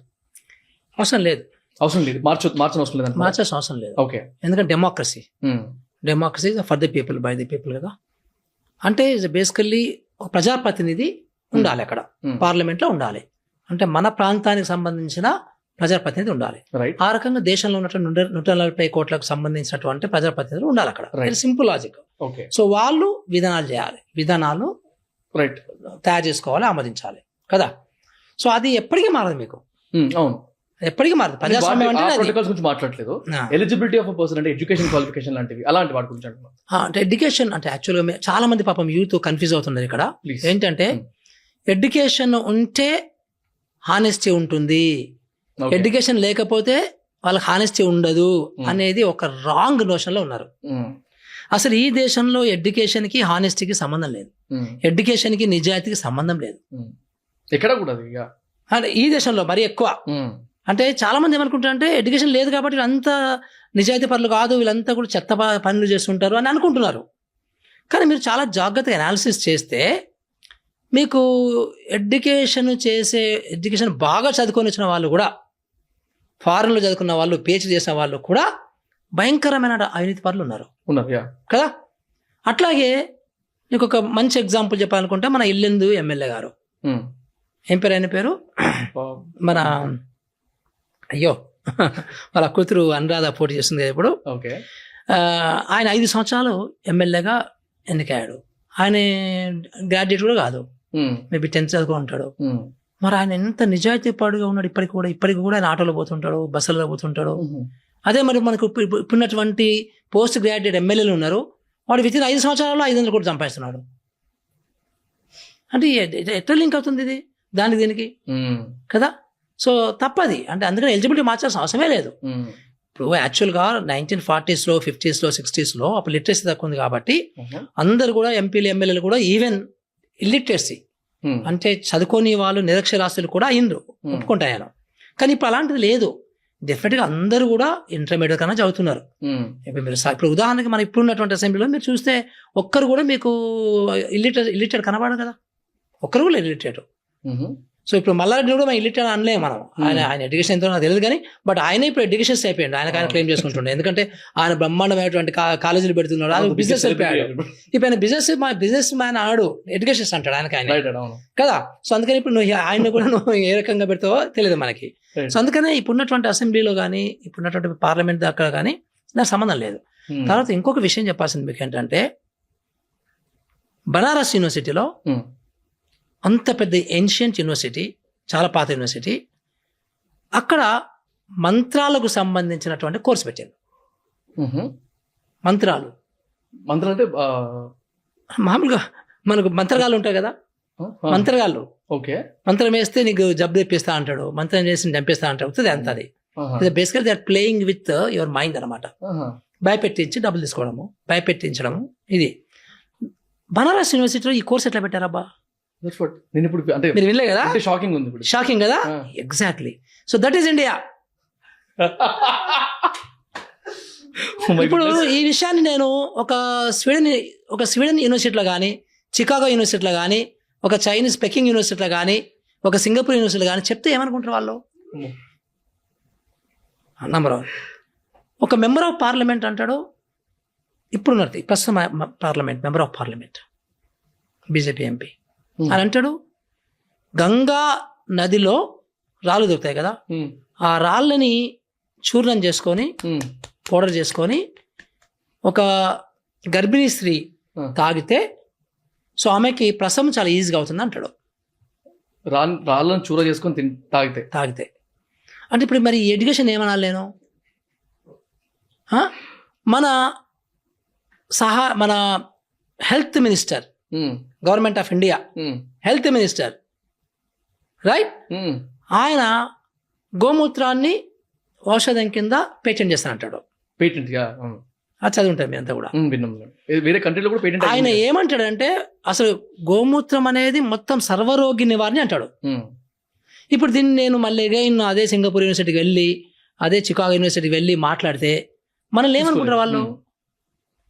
నువ్వు ఒక రీసెర్చ్ బేస్డ్గా చేసి దీంట్లో 1, 2, 3, 4 ఇలాంటి ఔషధ గుణాలు ఉన్నవి, ఈ ఔషధ గుణము ఈ పర్టికులర్ రోగానికి నయం చేస్తుంది అంటే అది వేరే విషయం కదా. సర్వరోగి నివారణ అంటే బిలీఫ్ బేస్డ్ అన్నమాట ఇదంతా belief based. So these are very unscientific things, very stupid things, very superstitious things. సో ఇవి అభివృద్ధికి అడ్డంకులుగా ఉన్నాయి. తర్వాత ఈ బిలీఫ్ బేస్ని దృష్టిలో పెట్టుకొని దీని చుట్టూ డిజైన్ చేసుకుంటూ యూత్ని పాడు చేసుకుంటూ ఓట్లు పొందుతున్నారు. ఇది కరెక్ట్ కాదు, దేశానికి చాలా డేంజరస్ దాంట్లో తీసుకెళ్ళిపోవడానికి అవకాశం ఉంది. అందుకని మనం 132 కాస్త మళ్ళీ 140కి వెళ్ళిపోతాం స్లోగా. అసలు యాక్చువల్గా వాట్ ఈస్ డెవలప్మెంట్?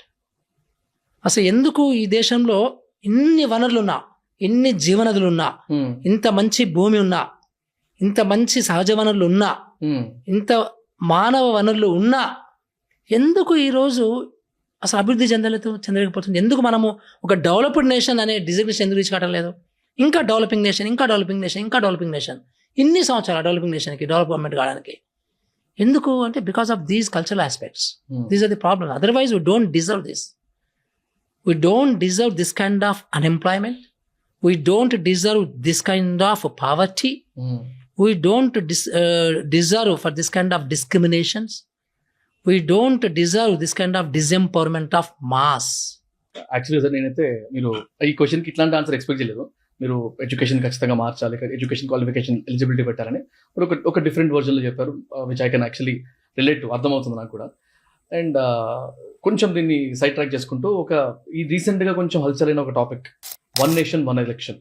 ఈ టాపిక్ని మీరు సమర్థించరా? How do we need to see this? అంటే ఫస్ట్ థింగ్ ఏంటంటే ఇట్ ఈస్ నాట్ ఫీజిబుల్. అంటే అది అమలు చేసే దానికి పనికిరాదు. ఇప్పుడు సడన్గా ఒక ఎమ్మెల్యే చనిపోతాడు, సడన్గా ఒక రాజకీయ టర్మాయిల్ వస్తుంది. టర్మాయిల్ అంటే ఒక తుఫాన్ లాంటిది వస్తుంది రాజకీయాలలో. గవర్నమెంట్ మారాల్సి వస్తుంది. సో మళ్ళీ మధ్యంతర ఎలక్షన్స్ పెట్టాల్సి వస్తుంది. సో లేకపోతే పార్లమెంటే మధ్యలో డిజాల్వ్ కావచ్చు. ఓకే. సో మధ్య డిజాల్వ్ అయినప్పుడు మళ్ళీ పార్లమెంట్ డిజాల్వ్ అయింది కాబట్టి మళ్ళీ మొత్తం ఎలక్షన్స్ పెట్టాలి దేశం అంతా. అంటే ఇది అసలు పాసిబుల్ కాదు. అది ఎక్సెప్షన్స్ ని పక్కకు పెడితే పాసిబుల్ కాదంటారా? అంటే ఒక చిన్న డౌట్. నేను యాక్చువల్గా జస్ట్ నాకున్న తెలివితో నేను ఆలోచిస్తున్నప్పుడు, ఇప్పుడు example last year are 1 year back 2 years back కర్ణాటకలో ఎలక్షన్స్ అయినాయి అనుకుందాం, ఆర్ తెలంగాణలో అయినాయి అనుకుందాం. ఇప్పుడు 1 నేషన్ 1 ఎలక్షన్ అనేది ఇమీడియట్ గా అమలు పరచాలి అంటే అది 2 years కి గవర్నమెంట్ మారిపోయినట్టు లెక్క ప్రకారం. ఆల్రెడీ మొన్ననే వచ్చింది, మళ్ళీ మారిపోయినట్టు. కానీ ఒక్కసారి ఇష్యూ అయితే నెక్స్ట్ అంతా ఎవ్రీ 5 years కి ప్రాపర్ గా అయిపోతుంది కదా అని నేను ఆలోచించిన. డెఫినెట్లీ ఫస్ట్ టైం ఇంప్లిమెంటేషన్ కి కొంచెం ఇబ్బంది ఉంటుంది, బట్ గోయింగ్ ఫార్వర్డ్ అంతే ఇబ్బంది ఉంటుందా అనేది నా question. At the same time exceptions ఉన్నప్పుడు ఎక్సెప్షన్స్ ని ప్రాపర్ గా పరిగణకు తీసుకొని అక్కడ ఆ ఎక్సెప్షన్స్ కి సొల్యూషన్ కూడా పెట్టేసుకొని తీసుకెళ్తే కూడా వర్కౌట్ కాదంటారా? అంటే ఇది ఎందుకు వర్కౌట్ కాదంటే మనది చాలా పెద్ద దేశం. రైట్ సార్, చాలా పెద్ద దేశం. స్మాల్ కంట్రీ అంటే పెట్టొచ్చు, స్విట్జర్లాండ్ స్మాల్ కంట్రీ పెట్టొచ్చు కదా. బట్ 140 కోట్ల దేశం ఇది. డిఫరెంట్ కల్చర్స్ ఉన్నటువంటి దేశం ఇది. అవసరం కూడా లేదంట ఆయన. అవసరం కూడా లేదు. ఎందుకంటే మనకు యాక్చువల్గా ఈ ఎన్నికలు అనేది ప్రజాస్వామ్యానికి ఒక పునాది లాంటిది. పత్రికా స్వేచ్ఛ ఎట్లయితే పునాది అనుకుంటున్నామో మనము, ఎన్నికలు కూడా ఒక పునాది లాంటిది. ఇప్పుడు ఎన్నికలు మధ్య మధ్య ఎన్నికలు వస్తుంటే మీరు ఎందుకు భయపడాలి పొలిటీషియన్స్ అంటే? ఇంకొక విషయం అండి, ఇది ఎవరైతే ఆలోచన చేస్తున్నారో రాజకీయ నాయకులు, రాజకీయ పార్టీలు, వీళ్ళు ఏం చేస్తారంటే వీళ్ళందరూ కూడా వాళ్ళ పార్టీకి ఏది ఉపయోగమో ఏది మంచి జరుగుతుందో దాని బేసిస్ మీద నిర్ణయాలు చేస్తారు తప్ప నిజంగా దేశానికి మంచి అనేది దాని మీద నిర్ణయం చేయరు వీళ్ళు. ఫస్ట్ థింగ్ అది that's the problem. Priority point to decide is that selfishness అనమాట, సెల్ఫిష్ టు దేర్ పార్టీ. అది నువ్వు తీసేసేసి నప్పుడు ఇవన్నీ నీకు రావు యాక్చువల్గా. ఇప్పుడు చూడండి మీరు ఒక పార్టీ ఇది అనేది, ఎందుకంటే ఆ పార్టీ ఎవరు అంటే సెంట్రల్లో అధికారంలో ఉన్న పార్టీ అంటున్నారు వాళ్ళు. మరి నిజానికి మిగతా దేశంలో ఉన్న బోలెన్ని పార్టీలు ఉన్నాయి కదా, అంటే ఈవెన్ అధికారంలో ఉన్న పార్టీలు ఉన్నాయి కదా. మరి వీళ్ళందరూ ఒక్క పార్టీ అన్నా కూడా ఎందుకు సపోర్ట్ చేయడం లేదని మీరు జాగ్రత్తగా గమనించండి కదా. ఇప్పుడు బీహార్ని పరిపాలించే పార్టీ ఉంది, వెస్ట్ బెంగాల్ని పరిపాలించే పార్టీ ఉంది, ఆంధ్రను పరిపాలించే పార్టీ ఉంది, తమిళనాడును పరిపాలించే పార్టీ ఉంది, తెలంగాణను పరిపాలించే పార్టీ ఉంది. మరి ఇన్ని పార్టీలు కూడా ఒక్కరన్నా కూడా సపోర్ట్ చేయాలి కదా, ఎందుకు చేయడం లేదు? ఆ ఒక్క పార్టీ ఎందుకు దీన్ని సపోర్ట్ చేస్తుంది? ఆ ఒక్క పార్టీ దీన్ని ఎందుకు ముందు తీసుకెళ్తుంది? దట్ ఇస్ సెల్ఫిష్నెస్, వాళ్ళకి సెల్ఫిష్నెస్ అనమాట అది. సో అది కరెక్ట్ కాదని నా ఉద్దేశం. ఇంకొకటి ఏంటంటే మధ్యలో ఎలక్షన్స్ వచ్చాయండి. సో వాట్ ఎంత ఖర్చు అవుతుంది మనకి? ఎంత ఒక నెల రోజులు అందరం కలిసి మళ్ళీ ఎలక్షన్స్ పెట్టుకుంటాం. ఇప్పుడు నేనంటాను ఎగ్జాక్ట్లీ ఒక 1 month పోతుంది. 1 month అడ్మినిస్ట్రేషన్ అంతా కూడా దాని మీద ఉంటుంది. ఉన్నది అండి 1 month వీ కెన్ అఫర్డ్. 5 సంవత్సరాలకు ఒక 1 month ఏముంది పెద్ద, 60 నెలల్లో 1 నెల. అండ్ 1 నెల మొత్తం అడ్మినిస్ట్రేషన్ అంతా పోదు, మొత్తం కూడా కొంత మేరకి డిస్టర్బ్ అవుతుంది. కానీ ఏమవుతుంది? ఏం కాదు, బికాస్ ప్రజాస్వామ్యానికి అది పునాది కాబట్టి. సో అది మనకి నెసరీ ఈవిల్ కూడా అన్నాను, నెసరీ రిక్వైర్మెంట్, అది తప్పదు, అది మనకి. సో అందుకనే అసలు అది పెద్ద విషయం కాదు, పెద్ద డిస్కషన్ పాయింట్ కూడా కాదు, ఏం కాదు అది. నిజంగా అలాంటి జరిగి ఉంటే అప్పుడే రాజ్యాంగ పరిషత్తులో పెద్దలు నిర్ణయించేవాళ్ళే, అప్పుడే నిర్ణయించేవాళ్ళు. దానికి సంబంధించి ఏం పెట్టలేదు ఇందులో కదా. ఇప్పుడు మీరు చూడండి, రాజ్యాంగ పరిషత్ అనేది అప్పుడు అందరు రాజ్యాంగంలో ఉన్నటువంటి రాజకీయ పెద్దలు అందరు కలిసి డిసైడ్ చేశారు అది, ఏది మన కాన్స్టిట్యూషన్ని కదా. అప్పుడు ఇవన్నీ ఆలోచించిన వాళ్ళు. అప్పుడు ఇప్పుడు ఉన్నటువంటి రాజకీయ నాయకులు నేరో మెంటాలిటీ అప్పుడు ఉంటే మనకి ఇంత మంచి రాజ్యాంగం వచ్చి ఉండేది కాదు. చాలా మంది ఏమనుకుంటారు, రాజ్యాంగం ఒకరే రాసింది అనుకుంటారు. సో ఆయన రెస్పాన్సిబుల్ తీసుకున్నాడు, రాశాడు అంబేద్కర్ గారు. కానీ but that was approved by రాజ్యాంగ పరిషత్. సో థరో డిస్కషన్ చేశారు అన్ని కూడా. సో అప్పుడు దీని గురించి కూడా చర్చ పెట్టి ఉంటారు డెఫినెట్ గా. కానీ అది కావాలని చేయలేదు వాళ్ళు, చేయరు కూడా. ఇది అంతెందుకండి, మీకు ప్రపంచం మొత్తంలో ఎక్కడ కూడా లేదు కదా ఇది, ఇక్కడ ఎందుకు? అంత పెద్ద డెమోక్రసీ మళ్ళీ అమెరికా డెమోక్రసీ లేదు కదా, ఉందా అక్కడ? 1 nation 1 election ఉందా? ఎక్కడైనా ఉందా? పోనీ సార్ చైనా డెమోక్రసీ కాదు, పక్కన పెట్టేద్దాము. సో నెక్స్ట్ డెమోక్రసీ ఉన్నాయి కదా, బోలెన్ డెమోక్రసీ ఉన్నాయి మనకి, అక్కడ పెట్టారా మరి? సో మనకంటే హైలీ ఎడ్యుకేటెడ్ డెమోక్రసీస్ ఉన్నాయి, వాళ్ళు పెట్టారా? ఎందుకు పెట్టలేదు? Because it is not feasible and it is not required also. Actually నేను ఇక్కడ ఏదో వీడియో చూసినట్టు సార్, అందులో ఫర్ పాయింట్స్ నెగిటివ్ పాయింట్స్ రెండు విన్నాను నేను. అందులో ఫర్ పాయింట్స్ వచ్చేసరికి ఖర్చు లాంటిది, లేకపోతే కంట్రోల్ లాంటిది మాట్లాడితే, నెగిటివ్స్లో ఒక 2 points ఉన్నా నాకు చాలా వ్యాలిడ్ అనిపించింది. వేర్ ఇప్పుడు ఇందాక ఇచ్చిన ఎగ్జాంపుల్, ఒక 1 year బ్యాక్ ఎలక్షన్ చేసుకున్న ఒక స్టేట్కి మళ్ళీ ఎలక్షన్స్ రావడమే. ఇప్పుడు 1 nation 1 election అంటే బేసిక్లీ ఎలక్షన్స్కి ఎలక్షన్ కోడ్ అని, ఎలక్షన్ కమిషన్ నుంచి వచ్చే అప్రూవల్ అథారిటీ దగ్గర నుంచి ఒక ఎలక్షన్ అయిన తర్వాత అంతా సెట్ అయ్యేంత వరకు ఒక 10 years, మీరు అన్నట్టు 1.5 month టైం పడుతుంది. చాలా మంది నాయకులు ఎగ్జాంపుల్ ఈ స్టేట్లో ఏ అనే ఒక పార్టీ ఉందనుకుందాం, ఎలక్షన్స్కి ముందు కొత్త పనులు ఏం స్టార్ట్ చేయరు, లేకపోతే ఇలాంటివి స్టార్ట్ చేయడానికి కూడా ఎలక్షనే మెయిన్ రీజన్ అవ్వడము. అంటే ఈ misutilization or stopping the approval or authorization things అనేవి నడుస్తూ ఉంటాయి. ఈ డిస్టర్బెన్స్ మళ్ళీ వస్తుంది. Country like India cannot face such kind of disturbance right now అని చూసాను. అందులో to an extent it makes sense, it made sense for me also. అంటే India cannot afford so many things, right, what are going on, right, but they are going on కదా. అందులో ఇది nothing ఈ issue. ఇంకా చాలా పెద్ద issues ఉన్నాయి నిజానికి. And I don't know you are going to ask questions around education, but ఒక సింపుల్ ఎగ్జాంపుల్, విద్య అనేది ఇంత దరిద్రంగా ఉండాలి, we can't deserve this, but it's going on.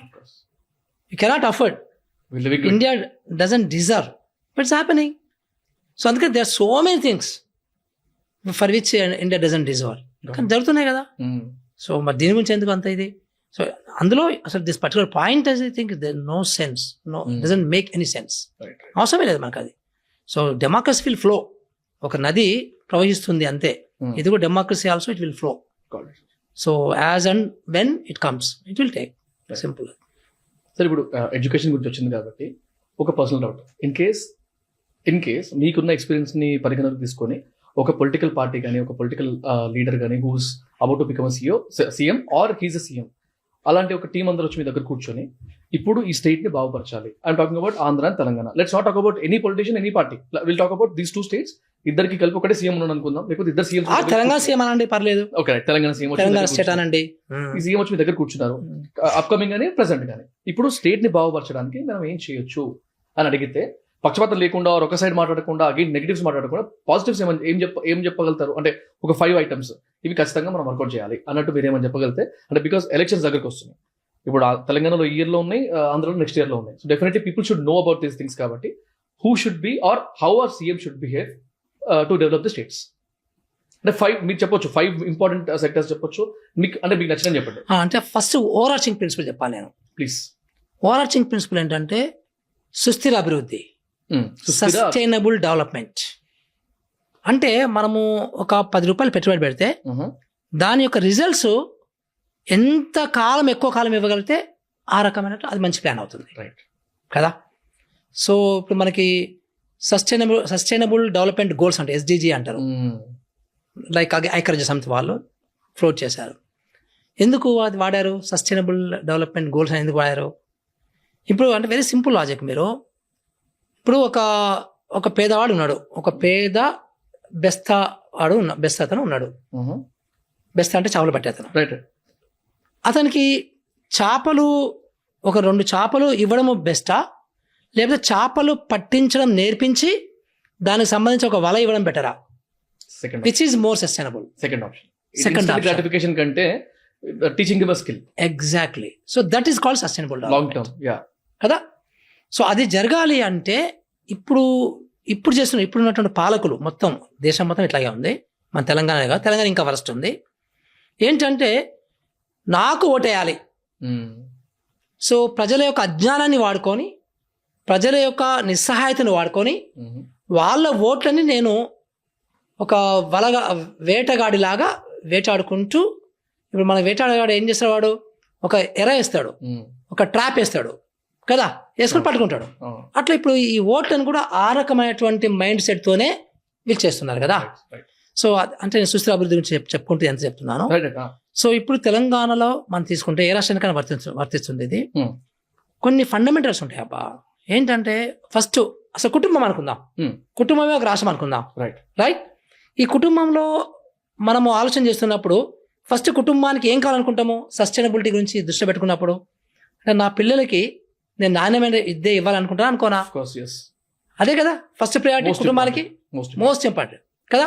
తాతల దగ్గర నుంచి అదే చెప్తారు, ఎక్కడి నుంచైనా. అంటే కుటుంబం డెవలప్మెంట్ అయినా, ఒక రాష్ట్రం డెవలప్మెంట్ అయినా, ఒక సమాజం డెవలప్మెంట్ అయినా, దట్ ఈస్ ది థింగ్ కదా. అట్లాగే కుటుంబానికి అది ఒక ప్రియారిటీ. ఈక్వల్లీ ఇంకొక ప్రియారిటీ ఏంటంటే ఏమైనా ఆరోగ్యం బాగాలేనప్పుడు కాపాడుకోవాలి, హెల్త్. అంటే కుటుంబాన్ని, నా కుటుంబాన్ని, నేను కుటుంబ పెద్దగా ఉన్నప్పుడు నా కుటుంబాన్ని కాపాడుకోవడం అనేది హై ప్రియారిటీ అవుతుంది, హైయెస్ట్ ప్రియారిటీ అవుతుంది. సో ప్రాణాలు కాపాడుకోవడము, తర్వాత ఫ్యూచర్లో డెవలప్మెంట్ కావాలంటే నా పిల్లలకి నాణ్యమైన విద్య ఇచ్చుకోవడము, సో స్కిల్స్ ఇచ్చుకోవడము, ఒక మంచిగా జాబ్స్ క్రియేట్ చేయడం. That is my family goal. The same family goal expands to the whole state. Simple logic. So నాకు కొంచెం ఆదాయం పెరుగుతుంటే మంచి ఇల్లు కట్టుకుంటాను, నాకు మంచి ఆదాయం పెరుగుతుంటే నేను కొంచెం నా లగ్జరీస్ని కొంచెం ఎక్స్పాండ్ చేసుకుంటాను. ఒక మొబైల్ ఫోన్ కొనుక్కుంటాను, ఒక స్కూటర్ కొనుక్కుంటాను, ఇంకొంచెం డబ్బు ఉంటే కార్ కొనుక్కుంటాను, ఇంకొంచెం డబ్బు ఉంటే నేను కొంచెము ఇంకా వేరే ఫెసిలిటీస్ పెట్టుకుంటాను. పెద్ద భాషలో ఇన్ఫ్రాస్ట్రక్చర్. Yes, infrastructure. సో ఇవన్నీ కూడా ఇన్ఫ్రాస్ట్రక్చరే కదా. So the same thing for the state also కదా. కానీ వీళ్ళు ఏం చేస్తున్నారు, అవి చేయకుండా ఓట్లను పొందడానికి ఇన్స్టెంట్ గ్రాటిఫికేషన్. అది దానివల్ల డెవలప్మెంట్ రాదు, సస్టైనబుల్ డెవలప్మెంట్ రాదు నీకు అది. సో ఇంకొక విషయం ఏంటంటే ఈ నాణ్యమైన విద్య అనేది రావడానికి చాలా మంది ఏమనుకుంటారు అంటే మన పేద దేశం ఇట్లాగే ఉంటుంది కావచ్చు అనుకుంటారు. అంటే మన పేద దేశం కాబట్టి ఉస్మానియా ఆసుపత్రి అట్లాగే ఉండాలి, మన పేద దేశం కాబట్టి ప్రభుత్వ స్కూల్ ఇట్లాగే ఉండాలి అని అనుకుంటాం. చాలా తప్పన్నమాట ఇది. సో అంటే మనము అందరము సినిమాలలో డ్యూయట్ సాంగ్స్ షూటింగ్ అయినప్పుడు అక్కడ రోడ్స్ చూసి, అక్కడ బిల్డింగ్లు చూసి, అక్కడ బ్యూటిఫికేషన్ అంతా చూసి భలే ఉంది అనుకుంటాం. కానీ మన దేశం అట్లా ఎందుకు లేదనుకో. విచిత్రం ఏంటంటే కదా, ఇంకా దరిద్రం ఏంటంటే ఇక్కడ IAS ఆఫీసర్లు, ఇంజనీర్లు, పొలిటీషియన్స్ అక్కడికి పోయి అబ్బా భలే ఉంది, గ్రేట్ అనుకుంటారు. కానీ మన దేశం అట్లా ఎందుకు లేదు అని ఎవరు ఆలోచించారు. అదేంటి విచిత్రం. అక్కడ ఎంజాయ్ చేస్తారు, అది మర్చిపోతారు. మళ్ళీ ఇక్కడ వచ్చి మళ్ళీ కథ మామూలే. మళ్ళీ నాకు ఈరోజు ఎంత లంచం వచ్చిందా, సో నేను ఇవాళ ఎవరిని మోసం చేసిందా, సో నా కుటుంబమా, నా ఆస్తుల, నా ప్రాపర్టీ, ఇంతే. అంటే that again cultural aspect.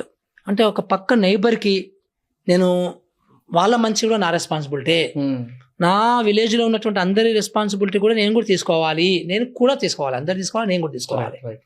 So consent to others. ఎదుటి వాళ్ళు బాధపడుతుంటే నేను కూడా బాధపడాలి.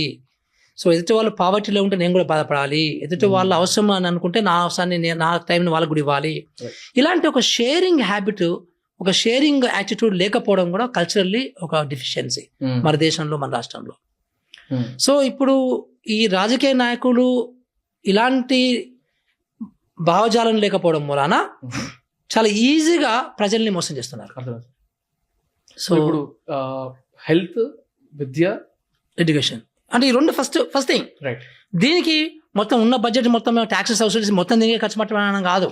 చాలా మంది ఏమనుకుంటారు, మురళి సార్కి ఏం లేదు, ఇదే మొత్తం దీనికి పెట్టమంటున్నా అనుకుంటారు. No, not at all. You also spoke about infrastructure. No, I'm speaking about everything. Unemployment, education, safety, అన్ని. కానీ మెయిన్ క్రైటీరియా ఈ రెండు.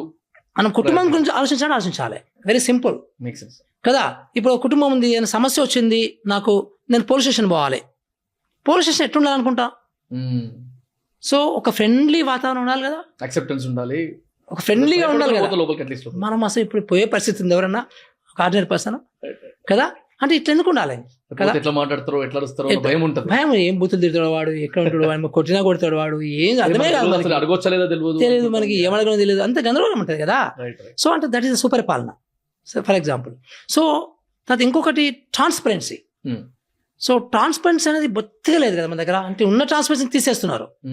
ఒక 20 సంవత్సరాలకు ఉన్న ట్రాన్స్పరెన్సీని మన తెలంగాణ వచ్చాక తీసేశాడు. అంటే కనీసం జియో, గవర్నమెంట్ ఆర్డరు, ప్రజలకు సంబంధించిన ఆర్డరు, అది ఎడ్యుకేషన్కి సంబంధించి కావచ్చు, హెల్త్కి సంబంధించి కావచ్చు, ఇన్ఫ్రాస్ట్రక్చర్కి సంబంధించి కావచ్చు, భూములకు సంబంధించి కావచ్చు, ఏదైనా కావచ్చు, ఆ జియో కాపీ నీకు ఇంతకుముందు మనకి జియో రిలీజ్ అయిన క్షణంలో ఆటోమేటిక్గా పబ్లిక్ డొమైన్లో ఉండేది. ఈ రోజు నీకు లేదు అది. అంటే ఎట్టిపోతున్నాం, సోషల్ మీడియా అది తింటున్నాం కదా. అసలు బట్ ఆ పారదర్శకత లేదు, టోటల్గా ఇట్స్ మిస్సింగ్ కదా. సో అంటే ఈ రకంగా ఎడ్యుకేషను, హెల్త్, సుపరిపాలన, ట్రాన్స్పరెన్సీ, అకౌంటబిలిటీ. సో ఇంత మనం, మీకు అందరికి తెలియని విషయం ఏంటంటే, ఇప్పుడు మనకు వచ్చిన రెవెన్యూలో ఆదాయం వస్తుంది కదా మనకి. మనకు ఉన్న ఆదాయం, ఉదాహరణకి జిఎస్టీ ద్వారా ఇప్పుడు ఏదైనా కొంటే దాని మీద 12% ట్యాక్స్ కడుతున్నావు. నీకు తెలియకుండా కడుతున్నావు. ఒక సోప్ కొన్నావు, ఒక సబ్బు కొన్నావు, ట్యాక్స్ ఉంటుంది. దాంట్లో 50% గవర్నమెంట్ ఆఫ్ ఇండియా పోతుంది, 50% స్టేట్కి వస్తుంది జిఎస్టీ. రైట్. అట్లా ఉంటాయి అలాంటి ఆదాయాలు. సో లిక్కర్ ఆదాయం కావచ్చు, మైనింగ్ ఆదాయం కావచ్చు, కంపెనీగా సర్వీస్ ఇచ్చినా కూడా 18% జిఎస్టీ, 99% ఇస్తాం. ఎగ్జాక్ట్లీ. ఇలాంటివి ఈ అన్ని ఆదాయాలన్నీ మనం కూర్చుంటే ఒక 100 రూపాయలు అనుకుంటే, దీంట్లో 3.5% ఉండే ఎంప్లాయీస్ ఈ ఆదాయంలో సుమారుగా 40% తినేస్తారు. అదే అర్థమైందా మీకు? అదే కరప్షన్ సైడ్ నుంచి అంటున్నారా? కరప్షన్ కాదు, జీతాలే, ఎక్స్పెండిచర్. ఓకే ఓకే, జీతాలే అని చెప్పి, జీతాలు, వాళ్ళ మెడికల్ అలవెన్సెస్, వాళ్ళకి సంబంధించిన pension, revenue, state revenue is going towards this kind of. ఒక 4% సంబంధించినటువంటి వాళ్ళకే మీకు 40% పోతుంది. మిగతా 90 to 97% జనాలకు సంబంధించిన డెవలప్మెంట్ అంతా కూడా మిగతా 60%. అంటే వాట్ ఈస్ దిస్? అయినా మన వాళ్ళకి చాలా డబ్బులు సరిపోవు, శాలరీ సరిపోవు, ఇంకా పెంచాలంటారు కదా. దిస్ లాప్ సైడెడ్ అంటాం దీన్ని. అంటే ఒక వెరీ అసహజమైనటువంటి అభివృద్ధి ప్రణాళికలు ఇవన్నీ కూడా. సో కరెక్ట్ కాదు ఇది. సో డెవలప్మెంట్ అనేది అంటే ఇప్పుడు మీకు మార్కెట్ రేట్ కంటే ఒక 10% ఎక్కువ ఉండాలి. మార్కెట్లో ఉన్నటువంటి అన్సర్టనిటీస్, మార్కెట్లో ఉన్నటువంటి ఇన్సెక్యూరిటీస్ గవర్నమెంట్ ఎంప్లాయీస్కి ఉండదు, బాగుంది.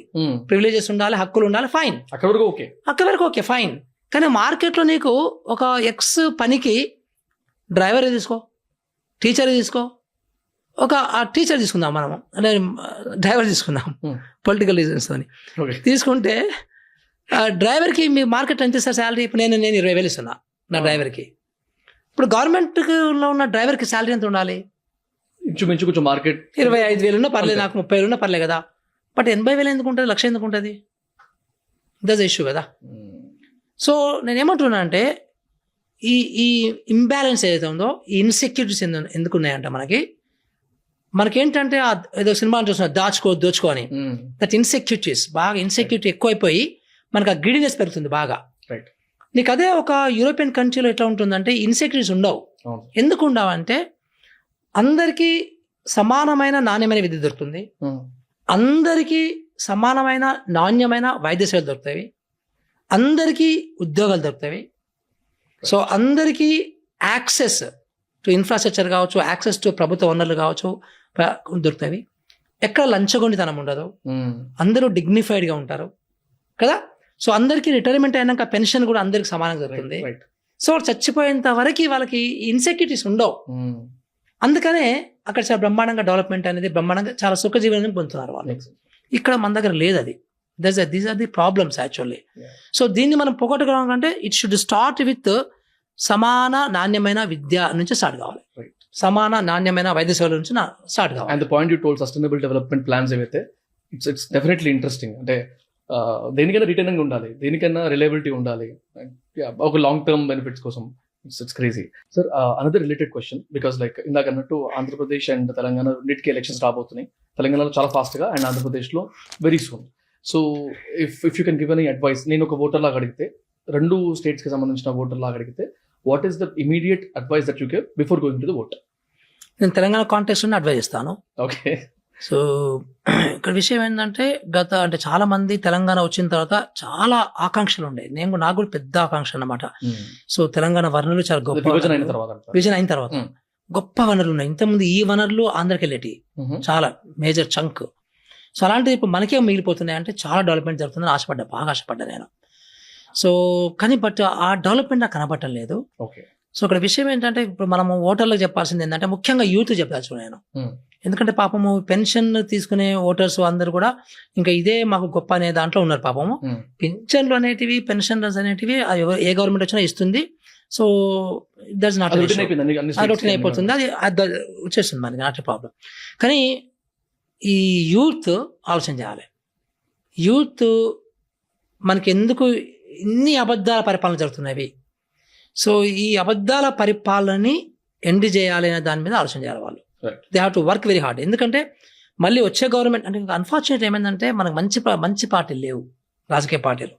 ఒక మంచి అంటే స్వార్థం లేని రాజకీయ పార్టీలు, అంటే స్వార్థం లేని రాజకీయ నాయకులు ఉన్న పార్టీ లేదు. So that's a big problem actually ఇప్పుడు ప్రజెంట్గా ఉన్నది. సో అందుకనే ప్రస్తుతం అయితే ఇప్పుడు ఉన్నటువంటి పరిపాలన చేస్తున్నటువంటి పార్టీలు బాగలేవు, రెండు చోట్ల బాగలేవు. కాబట్టి దాన్ని దించే ప్రయత్నమే చేయాల్సిన అవసరం. అంటే మీ యొక్క ఛానల్ అలాంటివి మాట్లాడారు కానీ బట్ నేను మాట్లాడాల్సి వస్తుంది. ఎందుకంటే యూత్ యొక్క భవిష్యత్తు అనేది ఇప్పుడున్నటువంటి ఎలక్షన్స్ మీద ఆధారపడి ఉంటుంది. తర్వాత వచ్చే గవర్నమెంట్ కూడా క్వశ్చన్ చేయాలి. మళ్ళీ ఏ గవర్నమెంట్ వచ్చినా కానీ ఆ గవర్నమెంట్ క్వశ్చన్ చేయాల్సింది ఇదే రకంగా. బట్ ఉన్న గవర్నమెంట్ మాత్రం it's totally failed, miserably failed actual, అన్ని రంగాల ఫెయిల్డ్. మేబీ హైదరాబాద్లో మనకి ఆ ఫైనాన్షియల్ సిటీ చూసి అదే డెవలప్మెంట్ అనుకుంటే తప్ప, బట్ అది డెవలప్మెంట్ కాదు. అది దానికి సంబంధించినటువంటి బెనిఫిట్స్ అన్ని కూడా వేరే వాళ్ళు తీసుకెళ్ళిపోతున్నారు. మన తెలంగాణ వాళ్ళకి ఎవరికి రావు అవి ఆ బెనిఫిట్స్ అన్ని కూడా.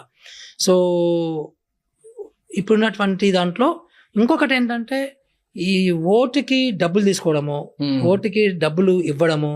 సో దీన్ని యూత్ ఎక్కడికక్కడ ఆ ప్రతి గ్రామంలో కూడా ప్రతి యూత్, ఒక గ్రూప్ ఆఫ్ యూత్, సో ఓటర్లకి డబ్బులు ఇచ్చేదానికి మేము ఎగనెస్ట్ అని ఒక గ్రూప్ లాగా బయలుదేరాలి. బయలుదేరి మూమెంట్ స్టార్ట్ కావాలి. ఆ డబ్బులు ఇచ్చే దొంగలని వాళ్ళు తరిమి కొట్టాలి. సో అది ఫస్ట్ స్టెప్. అది ఇంకా చాలా ఫ్యూచర్ మనకు చాలా ఉంది కానీ ప్రస్తుతానికి అంతకంటే ఎక్కువ చేయలేము మనము. అది కనీసం ఆ ట్రెండ్ అన్న మనము చేయగలిగితే ఇప్పుడు మేము డబ్బులు కొనుక్కొని ఓట్లు కొనుక్కొని మేము దోషేసుకుంటాము అనేదన్నా తగ్గుతుంది కనీసం. ఆ ఆస్పెక్ట్ అని మనం చేయగలిగితే చాలు. అండ్ సార్ ఇంకొక చిన్న అంటే నవ్ బర్నింగ్ టాపిక్, ఇంతవరకు నేను ఎక్కడ మాట్లాడలేదు అండ్ ఇది మాట్లాడితే ఎలా తీసుకుంటారో కూడా తెలియదు. జస్ట్ మీ ఒపీనియన్, బికాస్ మీరు ఇక్కడ వాలంటీర్ రిటైర్మెంట్ తీసుకున్న తర్వాత రీసెంట్ గా ఒక 3-4 years మీరు ఆంధ్రప్రదేశ్ లో కూడా వర్క్ చేశారు కాబట్టి అడ్వైజరీ స్కూల్స్ లో అడ్వైజరీ మెంబర్ లాగా, సలహాదారు. So I just wanted to know your opinion on the things happening in the AP right now. అంటే like the case that CVN గారు లోపల ఉండడం కానీ అలాంటి వాటి గురించి. యాక్చువల్లీ నేను ఎలక్షన్ గురించి మాట్లాడదు అనుకున్నాను, సారీ పొలిటికల్ పార్టీస్ గురించి, పొలిటీషియన్స్ గురించి మాట్లాడదు అనుకున్నాను. బట్ మీరు చెప్తున్న విధానాన్ని చూస్తుంటే నాకు ఇది కూడా అడగబోదైంది. So if you don't mind, if you're okay, మీరు మాట్లాడగలిగితే మీ opinion just how should people see this? అని మీరు చెప్పేది చంద్రబాబు నాయుడిని అరెస్ట్ చేయడము ఆ ప్రక్రియ కానివ్వండి, అంతా కూడా కదా. అగేన్స్ట్ ఫర్ అవుతున్న న్యూస్ లో మీ ఉద్దేశం ఏంటి? How should people see this? అంటే నా పర్సనల్ ఉద్దేశం ఏంటంటే Yeah. నిజానికి చంద్రబాబు నాయుడు గారిని అరెస్ట్ చేయడానికి ఏదైతే కారణాలు ఉన్నాయో, ఒకవేళ కారణాలు ఉంటే అలాంటి కారణాలని మనం రిఫర్ చేస్తే ఈ దేశంలో ఉన్న అందరి ఎమ్మెల్యేలను అరెస్ట్ చేయాలి, ఈ దేశంలో ఉన్న ముఖ్యమంత్రులు అందరూ అరెస్ట్ చేస్తారు, మంత్రులు అరెస్ట్ చేస్తారు, most of the MPs arrest చేస్తారు.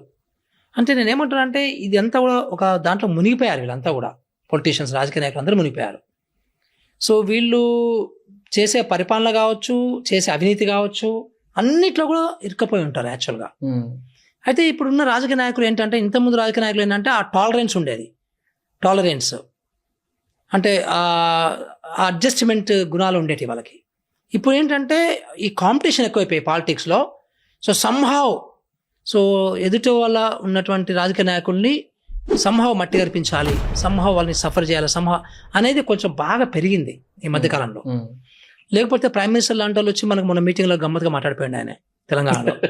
అంటే ప్రైమ్ మినిస్టర్ స్థాయికి కాకుండా ఏదో క్యాజువల్గా ఏదో పిచ్చి పిచ్చి మాట్లాడిపో అంటే అట్లా మాట్లాడడానికి ఉండకూడదు, మాట్లాడకూడదు, అట్లా తప్పది చాలా. అంటే ఈ రకంగా అంటే ఈ రాజకీయాలు ఎట్లయిపోయినాయంటే వాళ్ళ స్వార్థానికి దేనైనా వాడుతున్నారు. సో అందులో భాగంగా మనము ఆంధ్రలో ఉన్నటువంటి విషయాలను కూడా చూడాలి. సో రేపు ఆయన వస్తే అంతే. ఇప్పుడు రాయలసీమలో ఎట్లా నడుస్తుందో, సో వాడు ఏం చెప్తే వీడు వాడిని చంపి అందరూ అట్లా ఇది అట్లా తయారైపోతాయి, స్లోగా మెల్లిగా అట్లా తయారైపోతాయి. ఇంకా కొన్ని రోజులు మర్డర్స్ కూడా అవుతాయి, రాజకీయ మర్డర్స్ కూడా ఎక్కువ చూడాల్సి వస్తుంది ఆఫ్టర్ సమ్ టైం. సో అంటే టాలరెన్స్ పోతుంటే, అంటే ఇంకొకటి ఏంటంటే వీళ్ళకి అధికార కాంక్ష కూడా భయంకరంగా ఉంటుంది. సో మీకు యూరోప్లో అంత భయంకరంగా కనబడదు మీకు ఎక్కడ. సో నేను మొన్న బ్రిటిష్లో ఒక ప్రైమ్ మినిస్టర్ నాకు ఇది సరిగ్గా లేదు, నాకు తృప్తి లేదని చెప్పేసి ఏం చేశాడు. మన can we expect this in Telangana, Andhra, India? So that's what I'm talking, cultural aspects అన్నమాట ఇవన్నీ కూడా. సో మన దగ్గర ఈ రాజ్యకాంక్ష, అధికార కాంక్ష 100,000 రెట్లు పెరిగిపోతుంది. అంటే నేను ఎమ్మెల్యేకి కాకపోతే నేను ఇంకా బతకలేను అని దాంట్లో పడిపోతున్నారు. అందుకే చూస్తున్నాం కదా ఈ మధ్యకాలంలో ఎమ్మెల్యేలు సీట్ ఇవ్వకపోతే ఏ రకంగా బిహేవ్ చేస్తున్నారో. సో అదే రకంగా అంటే ఈ కొత్త రాజకీయాలు పుడుతున్నాయి. సో కొత్త రాజకీయాలలో ఈ ఇంటాలరెన్స్ అనేది భయంకరంగా పెరుగుతుంది. అంటే ఒక పొలిటీషియన్ గురించి మాట్లాడొద్దు అని ఫిక్స్ అయినా కూడా ఈ క్వశ్చన్ అడిగిన దానికి రీజన్ ఏంటంటే people who are watching also should understand different opinions కాబట్టి మాట్లాడాను అంతే. Before ending this podcast, like ఒక లాస్ట్ క్వశ్చన్, నాకు క్లారిటీ రాలేదు దాని గురించి. నేను ఏదో ఇంటర్వ్యూలో చూసాను మీది, యూ స్పోక్ అబౌట్ ఒక టీవీ గిఫ్ట్ లాగా తీసుకున్నాను స్టార్టింగ్ లో ఎప్పుడో, అది తప్పుగా ఆలోచించారు, సంథింగ్ ఏదో చెప్పారు మీరు. If you can just tell what is that about? That is a silly thing. Okay. I think I don't like to discuss that. There's a small thing. I was very child అంటే అప్పుడు చాలా engage లోనే I don't want to talk about it. It's okay. A small thing, very small thing. అది కొంచెం fancy kind of thing. Okay, sorry, don't take me wrong. దాంట్లో ఏమీ లేదు, మసాలా లేదు, దాంట్లో ఏమీ లెర్నింగ్ లేదు, దాంట్లో ఏం కాన్సెప్ట్ లేదు, ఏమీ లేదు అందులో. Okay, better that done sir. అయితే like every podcast last 2 questions ఉంటాయి జనరల్ గా కూడా. ఒకటి, మీ పర్సనల్ ఇన్స్పిరేషన్ ఏంటి? That can be a book or that can be a person, whatever it is. And last question వచ్చేసి నాకు ఏదైనా అడ్వైస్. నా ఇన్స్పిరేషన్ అంటే నేను బాగా వైడ్గా తిరిగానండి దేశాలు. సో యూరోప్ బాగా తిరిగాను, యూరోప్ తిరిగాను, అమెరికా తిరిగాను. సో చాలా దేశాలు నేను తిరిగిన తర్వాత ఒకటి ఏంటంటే మనము అంటే ఇంత సఫర్ అవుతున్నాం కదా. నేను చాలా గ్రామాలు తిరిగాను, బస్తీలు తిరిగాను, పేదరికం చూశాను బాగా. సో నేను కూడా పేదరికం నుంచి వచ్చాను. బట్ నేను పేదరికం నుంచి వచ్చినప్పుడు నాకు అది పేదరికం లాగా అనిపించలేదు, ఎందుకంటే నేను అందులో ఉన్నా కాబట్టి నాకు తెలియదు ది వరల్డ్. సో అంటే మేబీ మాకు ఇంట్లోకి కట్టెలు కావాలి అంటే మేము అడవిలోకి వెళ్ళి కట్టెలు మోసుకొచ్చుకోవాలి. మా గుడిసెకి గడ్డి కావాలంటే నేను మన సంవత్సరానికి ఒకసారి గడ్డి కోసుకొని వచ్చి మేము గడ్డి కప్పుకోవాలి. సో ఇంట్లో కరెంట్ లేదు అంటే ఇవన్నీ అనుభవించాను కానీ బట్ పెద్దగా దానికి సఫర్ కాలే. కానీ దాని తర్వాత ప్రపంచంలో దేశాలు తిరిగిన తర్వాత వాళ్ళ యొక్క లైఫ్ స్టైల్ చూసిన తర్వాత, అక్కడ ఉన్నటువంటి డెవలప్మెంట్ చూసిన తర్వాత చాలా నాకు ఏంటి మన దేశం ఎట్లా ఎందుకు ఉంది, మన సొసైటీ ఎందుకు అని ఆలోచించడం మొదలుపెట్టాను అన్నమాట చాలా తీవ్రంగా. సో ఆలోచించినప్పుడు నాకు అప్పుడు ఈ కరప్షను, ఈ క్యాస్టిజము, ఈ మన కల్చరల్లీ రాంగ్ సెట్టింగ్స్, తర్వాత కొన్ని వేల సంవత్సరాలు విద్య అందరికీ ఇవ్వకపోవడము, మహిళలకు అందరికీ విద్య ఇవ్వకపోవడము, మహిళల మీద భయంకరమైనటువంటి కొన్ని కండిషన్స్ పెట్టి సో మన కల్చర్ని ఇంకో వైపు తీసుకెళ్ళిపోయి సో ఇవన్నీ కూడా నాకు అంటే చాలా అలజడి అనిపించింది అనమాట. సో దాని గురించే నేను కొంచెము ఇవన్నీ ఇన్డెప్త్ థింకింగ్ అనేది స్టార్ట్ అయింది. ముఖ్యంగా నా ఇన్స్పిరేషన్ అంతా కూడా యూరోప్. ఓకే, అది 3-4 days తీసారా టాపిక్? ఎస్, నాకు యూరోప్లో ఉన్నటువంటి స్విట్జర్లాండ్ దేశం కావచ్చు, స్వీడన్ లాంటి దేశం కావచ్చు, సో అన్ని దేశాలు, ఆల్మోస్ట్ అన్ని దేశాలు యూరోప్లో ఉన్నటువంటి 90% ప్రతి దేశం కూడా the way they see the development, the way they take care of their people, the way they create a kind of beautiful environment, so where everybody is equal. Right. So నేను చెప్పేది communist country గురించి మాట్లాడుతున్నాను. మరి only ప్రజాస్వామిక కంట్రీలు ఇవన్నీ కూడా. దీనికి ఏదో వాళ్ళ ఏమైనా చైనా అన్నామనుకో, వాళ్ళది వేరు సార్ అంటారు. నేను అందుకే మాట్లాడుతాను. ఇవి స్విట్జర్లాండ్ ప్రజాస్వామిక దేశమే, అమెరికా ప్రజాస్వామిక దేశమే, కెనడా ప్రజాస్వామిక దేశమే, స్వీడన్ అన్ని కూడా. సో ఇవన్నీ కూడా, బట్ ఇవన్నీ కూడా చాలా డెవలప్మెంట్ ఇంకా చేసుకుంటున్నారు రోజులకి. మనమేమో ఇంకా ఇక్కడ ఇందాక నేను చెప్పిన కొన్ని ఎగ్జాంపుల్స్ ప్రకారం ఇంకా వెనకెళ్ళిపోతున్నాం మనం. These are the issues bothering me అన్నమాట. So Europe is my inspiration, I should tell you.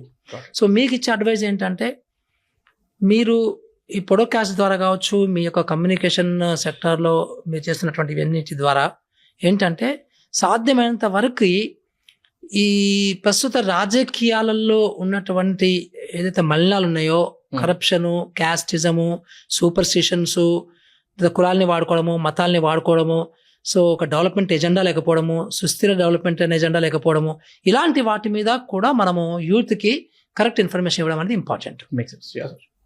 We'll definitely do that. Thank you very much for the advice, and Thank you. thanks for your time, sir. Thank you very much. All the best to you. Thank you, sir.